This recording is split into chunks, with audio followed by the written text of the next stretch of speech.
Magandang araw po sa inyong lahat. Sa oras na ito, pag-uusapan po natin, ito po ang pamagat, the rebuilding of Israel's third temple, sign of Antichrist coming.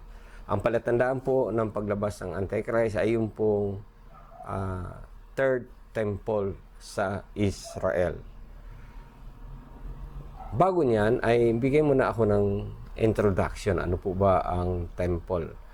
Ano po ba ang templo ng Israel? Ito po ay nagsimula kay Moses, nang sinabihan ng Diyos si Moses na maggumawa ng tabernacle at doon mag-offer ng sacrifices para sa kasalanan ng tao. At unang templo na nangyari ay ginawa po ni King Solomon. The first temple of Israel ay ginawa po ni King Solomon noong pong mga approximately 1,000 before Christ. At ito po ay nasira ng Babylon. Inatake po sila ng kapitbahay nilang Babylon na ngayon ay tinatawag na Iraq o area na yan, Mesopotamia po. Kaya inatake po sila ng Babylon at nasira po yung templo. At sila po ay nagkawatak-watak ang Israel, at nung nagkawatak-watak sila ay napalitan naman ang Babylon ng Medo-Persia. Na-conquer po ang iba't ibang mga bansa ng panahon na yun or mga tribes, at kasama na doon ang Israel. Kaya nung mayroon pong isang hari sa Medo-Persia ay mabait sa Israel at nagkaroon ng tinatawag na rebuilding uli ng templo, kaya lang hindi pa rin nangyari or natapos.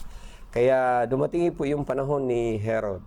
Si Herod na po ang gumawa ng ikalawang templo. Sa panahon ni Jesus, si Jesus ay pumasok at mababasa natin sa gospel, no? Sa mga aklat nila Mateo, nila Mark, Luke, John, na si Jesus ay pumasok sa templo.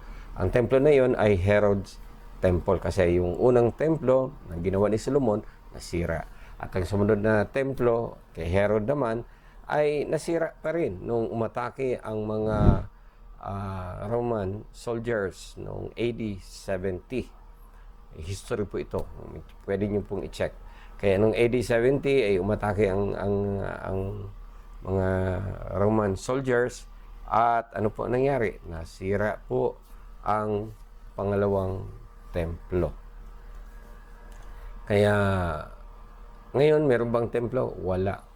No, simula po nung nasira ang templo, nagkawatak-watak po ang mga Israelites o mga Hudyo na tinatawag na diaspora. Nagsikalat po sila. Scattering, ibig sabihin po diaspora, scattering po ng mga Hudyo, iba't ibang bansa. Karating sila sa Portugal, Spain, Russia, at maraming pang lugar, no? Ngayon po ay wala pang naitayong templo sa Israel kung saan sila ay nag-offer ng sacrifices. Ayon po sa mga nag-aaral ay yun daw lugar na kung saan ay nandoon ang Herod's Temple. Ito po yung kinatatayuan ng Dome of the Rock. Tingnan niyo po yung picture. Yun po ang Dome of the Rock na ngayon ay kontrolado ng Muslims. Kaya yun po ang sitwasyon ngayon sa Israel. Wala pong templo. Kaya first and second temple ay nasira. Ngayon ay walang templo sa Israel. Dahil ang ating pong topic ay tungkol po kay Antichrist, na ang palatandaan nito ay yung pong pagtayo ng third temple, punta po tayo sa passage na, no? Matthew chapter 24, verse 3 up to 8, ay sabi po, nagtanong ang kanyang mga disciples ni Jesus, ang sabi niya, kailan ba ang palatandaan ng katapusan? Sabi doon, and what will be the sign of your coming, pagbabalik ninyo, and of the end of the age? At ang sinabi ni Jesus, huwag kayong maguluhan, no? Sinasabi ko na sa inyo, may mga bulaang propeta, mga bulaang Kristo, lalabas at magkakaroon ng labanan, ng giyera, tagutom. Verse 7 na po tayo, famine, pestilences, earthquakes in various places. Kaya sa maraming lugar ay magkakaroon ng gulo. No? Magkakaroon na po ng mga yung mga kaguluhan, no? Iba't ibang paraan, no? Man-made at saka nature. Kaya ano po ang mangyayari? At sabi po sa verse 8, all these are the beginning of sorrows. Kaya ito lang na po ay simula ng kapighatian or kalungkutan. Kaya mga nangyayari na sinabi ni Jesus dito, ng giyera, mga rumors ng giyera, at hindi lang rumors, kundi talagang giyera talaga, ay ito ay mga ano pa lang, no? Yung pasimula pa lang ng tinatawag na mas mahirap pa. Kaya yun po ang yun po ang yung sinasabi ni Jesus. Ngayon punta tayo sa verse 15. Jump tayo kanina verse 8, no? Punta tayo sa Matthew 24:15 na tayo. Therefore, when you see the abomination of desolation spoken of by Daniel the prophet standing in the holy place, whoever reads, let him understand. At sumunod nito, ang sabi din, then let those who are in Judea flee to the mountains. Let him who is on the housetop not go down to take anything out of his house.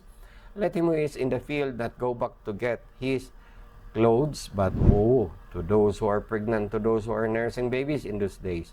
And pray that your flight may not be in winter or on the Sabbath. For then there will be great tribulation such as has not been since the beginning of the world. Until this time, no, nor ever shall be.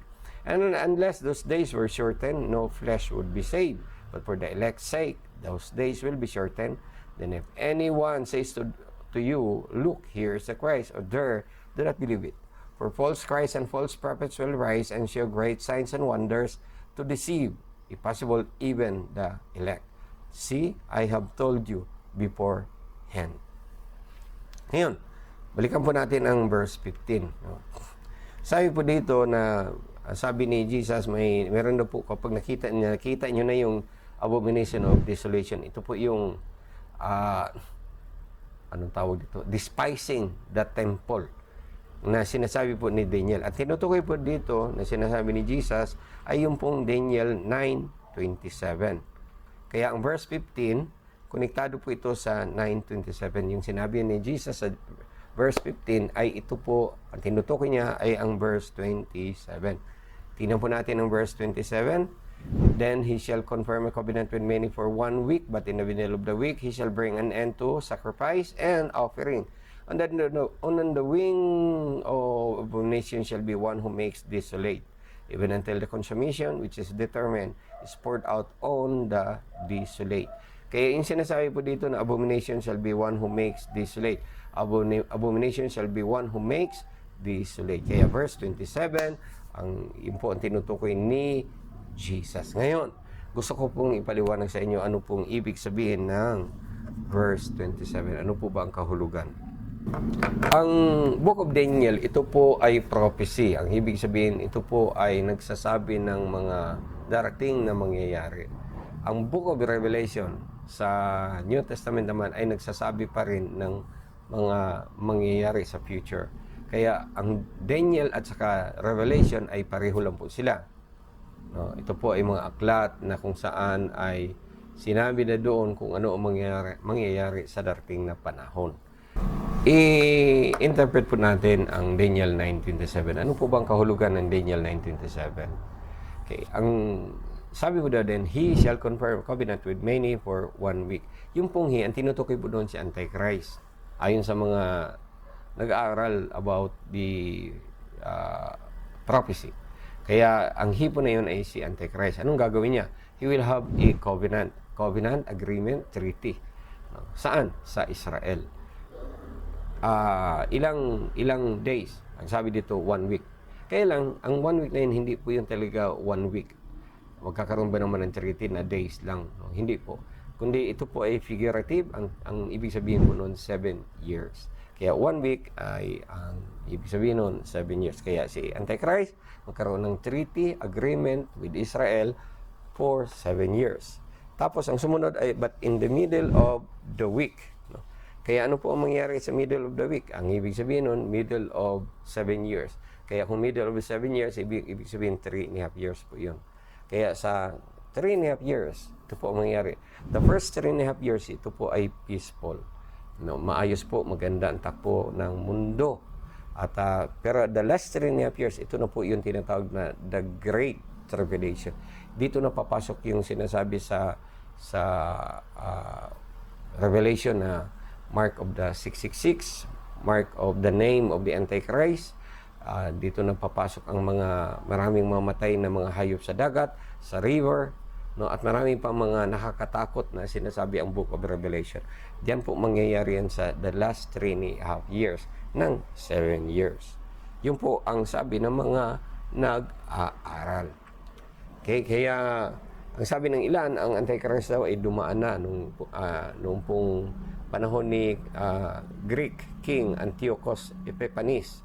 Antiochus IV Epiphanes pumasok sa Jerusalem at pumasok sa templo ng mga Hudyo. Pero alam niyo po,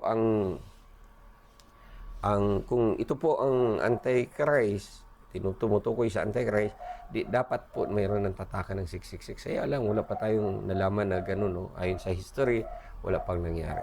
Sabi ng ilan, no, yung mga nag-research ay si Nero daw yung Antichrist. No? Wala din namang 666. Si Napoleon din, si Hitler, no? Sabi nila ay yun din ang Antichrist. At maraming mga iba pang mga sinasabi sila na yun ang Antichrist. Pero wala pa naman yung tinatawag na 666 at hindi pa rin nangyari yung tinatawag na pinakamahirap na nangyari sa buong mundo. No? Kaya nga sabi sa verse 21 na ito na ang pinakamahirap na mangyayari sa buong mundo. Na hindi pa naranasan ng tao at napakaiksi lang na panahon. Kaya kung titingnan po natin ang palatandaan pala ng paglabas ng Antichrist ay yung pong pagtigil sa sacrifice. No? Tingnan po natin ha. He shall bring an end to sacrifice and offering. Kaya yung si Antichrist, patitigilin po niya yung sacrifice and offering. No?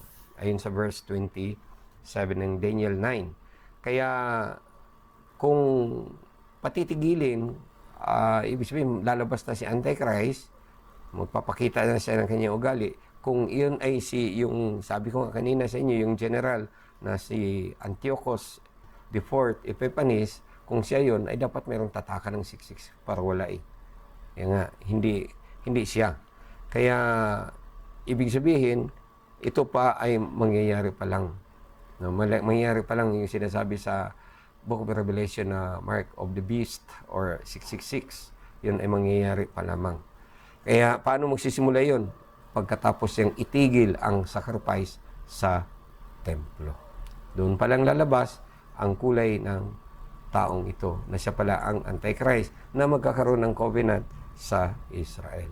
Ang Antichrist, kaya nga tinawag na Antichrist dahil siya po ay possible. Pinakamaano talaga ay siya po ay may dugong Hudyo. Kaya sila ay maniniwala. Kaya nga sabi ng Bible in Book of John chapter 1 ay siya po ay tatanggapin ng mga Hudyo. Jesus hindi tinanggap. Pero itong Antichrist na ito, the meaning kasi na Antichrist instead of Christ. Kaya siya ang inaantay nila na Christ. Pero yung pala, Antichrist pala yan. Kaya itong Antichrist na ito ay may dugo po itong Hudyo. Ang mga Hudyo po, hindi lahat ay mga pure na Hudyo ito. Halo-halo na rin sila. Pero ang kanilang pa rin ay inaangkin pa rin nila na sila ay mga Hudyo. Kahit sila ay mga half, mga mistiso. Ngayon, punta tayo sa topic natin. Why rebuilding of the third temple is the sign of the appearance of the Antichrist? Bakit ba anong tawag dito, ang rebuilding ng third temple ang palatandaan ng paglabas ni Antichrist? Kasi ganito po yun. Sabi ko nga, kung ito ay tapos na, ay dapat meron ng tatakan ng 666. Pero wala pa tayong nalaman sa history na nangyari ang tinatawag na pagtatak ng 666. Sa time ni Hitler, sa time ni Nero, sa time ni yung kanina yung sinabi kong isang hari. Pero alam niyo po, ito po ang mangyayari natin. Dahil wala pa, ang ibig sabihin nun, kailangan mo nang maitayo ang templo. Ulitin ko po as of now, wala pa po yung templo. Walang templo sa Israel na nakatayo na kung saan ang mga Hudyo ay nag-o-offer ng sacrifices. Kung mag-research po kayo sa internet, no, makikita nyo na naghahanda na pala sila na gusto nilang ibalik yung tinatawag na tradisyon nila. Yung mga ginagawa nila nung unang panahon, gusto nilang ibalik. Kaya may mga naghahanda na ng mga hayop, inihanda na nila ang paggawa nila ng templo. Ang tawag doon ay Third Temple. Kaya pag nailabas na po ito, ang ibig sabihin noon ay magkakaroon ng animal sacrifices. At pag nagkaroon ng animal sacrifices, itong Antichrist na ito ay magkaroon siya ng covenant or agreement sa Israel. At pag nangyari yon, at sabi nga ng hula, no, ng verse 27 ng Daniel 9, ay patitigilin niya. At kapag tinatigilan niya, lalabas na ang totoo niyang kulay kung sino talaga ang taong ito. Ibig sabihin na ang palatandaan natin na lalabas ang Antichrist ay pag naitayo na ang templo o pangatlo. Kaya lang wala pa ngayon. Kaya pag nalaman po natin na naitayo na ang Third Temple, ay dito na po mag-antay na lamang tayo na hindi natin alam kung ilang years at mapanoorin na lang natin sa news. No, manood tayo kung merong taong nakipag-covenant sa Israel ng 7 years. Yun na nga ang inaantay na Antichrist. Kaya ito po ay mangyayari. Ang hula ay matutupad. Kaya tayo po ay mag-antay lamang sa balita na matayo na ang Third Temple. May mga nagsasabi po na pwede naman daw mag-sacrifice kahit wala ang templo. Pero may mga nabasa ako sa internet. Pero parang hindi yata maganda, di ba? Walang templo pagkatapos. Kasi yun ang yun ang sinabi ng Hebrew scripture na meron silang templo na dapat doon sila magkatay ng hayop at mag-offer ng sacrifices. Kaya siguro hindi pwede na sila ay magbigay ng offering sa Diyos ng walang templo. Kaya yung sinasabi na pwede namang mag-offer, posible, pero sa aking opinion ay talagang magpapagawa sila ng templo na kung saan sila ay magbibigay ng offering or sacrifice, animal sacrifices.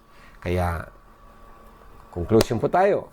Kaya, paano natin malalaman na lalabas si Antichrist pag nangyari na po yung templo? Ang ating pong palatandaan na may malapit na talagang lalabas ang Antichrist. Dahil maraming nagsasabi, no, ganito daw, ganyan. Si Antichrist, andito na. Hindi ko rin masasabi, no, hanggat wala pa yung hula tungkol sa templo. Kaya antayin muna natin yung templo lumabas. At pagkatapos, nagkaroon na ng tinatawag na animal sacrifices. At pagkatapos, antayin natin ng news na mayroong isang tao na ma-impluensya, nakipag-covenant sa Israel. Kung sino man ito, hindi natin alam. Pag siya nakipag-covenant na sa Israel ng 7 years, alam na natin sino yun. Kaya yun po ang ating palatandaan. At kung meron kayong mga tanong, pwede kayong maglagay ng comment dito po sa ating channel. Kaya nawa, may naintindihan tayo. Basa lang po tayo, no? Nang basa, research. Basahin niyo uli ang aking mga senior ngayon para maintindihan natin. God bless po sa lahat mga nanonood ngayon.